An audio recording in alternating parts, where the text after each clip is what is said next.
6 septembre 1975, cas d'Arrache, dans les Bouches-du-Rhône. Saddam Hussein visite les installations du commissariat à l'énergie atomique.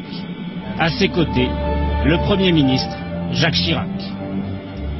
Le leader irakien rêve d'un réacteur nucléaire qui pourrait faire de lui le nouvel homme fort du monde arabe.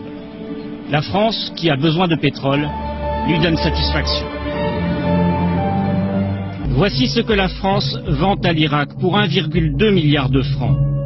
Osirak est la copie conforme du réacteur nucléaire français Osiris. À l'ambassade d'Israël à Paris, les diplomates s'activent. Ils s'efforcent de convaincre les Français de renoncer au projet Osirak, qu'ils ont rebaptisé Chirac. Mais ces efforts diplomatiques n'aboutissent pas. Il faut trouver un autre moyen de contrer les ambitions nucléaires de Saddam Hussein. C'est alors que le Mossad entre en action. Dans la nuit du 5 au 6 avril 1979, l'opération est déclenchée. Pour pénétrer dans l'entreprise, les agents du Mossad doivent détourner l'attention des 3 gardiens qui surveillent le site. Le service secret utilise alors l'une de ses techniques habituelles. Il envoie sur les lieux une jolie femme. Au milieu de la nuit, ils ont monté une véritable scène de cinéma. Une très belle fille blonde manque d'être renversée par une voiture. Et elle commence à injurier le conducteur. Et du coup, tous les gardiens sont très occupés à regarder ce qui se passe dans la rue. Pendant que les gardiens observent la scène, un commando s'introduit dans le hangar numéro 3.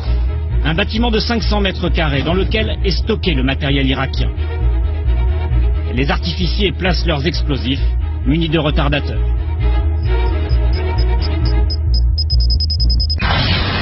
Pour ne pas être accusé, le Mossad doit maintenant brouiller les pistes.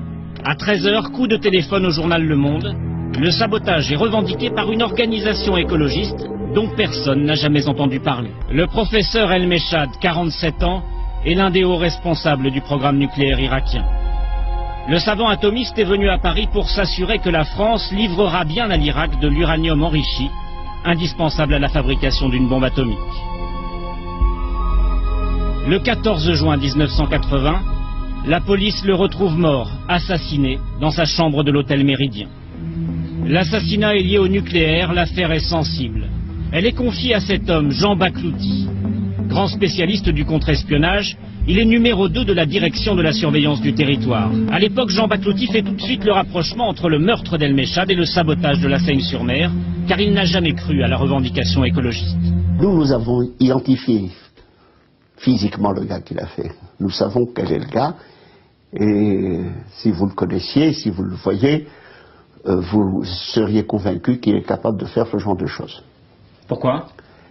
Physiquement, c'est une brute, c'est un bonhomme capable de tout faire et convaincu de toute façon qu'il faut défendre Israël à tout prix, il aurait été capable de tout faire par patriotisme. C'est un agent du Mossad, hein ? Ah, c'est un agent du Mossad. Cet homme du Mossad, la DST le connaît sous le nom de Krif. C'est l'un des agents qui opère depuis l'ambassade d'Israël à Paris. Mais pour prouver que Krif est bien le coupable, Jean Baklouti doit interroger Marie-Claude Magal. Si la call girl confirme que l'agent du Mossad est bien son employeur, l'enquête sera bouclée. 12 juillet 1980, boulevard Saint-Germain, 2h30 du matin.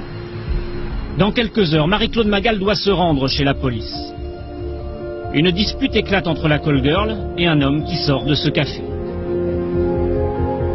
L'homme pousse violemment la jeune femme sur la chaussée.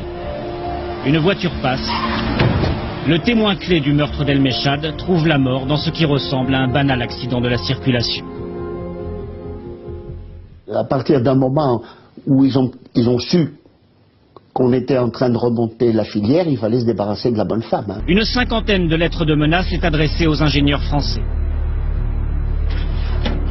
Parmi les destinataires, Gérard Bontron, le directeur du projet. La lettre reçue par les ingénieurs français est explicite. Nous apprenons que vous vous apprêtez à repartir pour l'Irak pour suivre les travaux de construction de la bombe atomique au service de l'infidèle sanguinaire Saddam Hussein.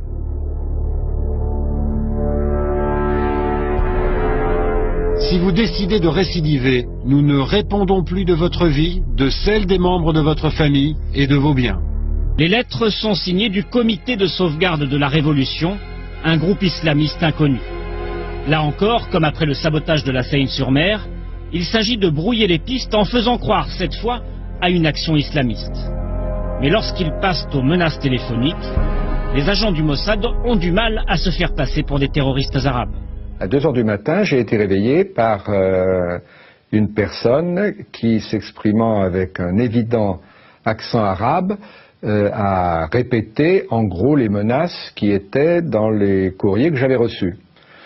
Et je l'ai fait répéter pour essayer d'en tirer plus de renseignements, et l'accent arabe a disparu, puis il m'a dit « Oh, puis vous m'avez bien compris, terminé ».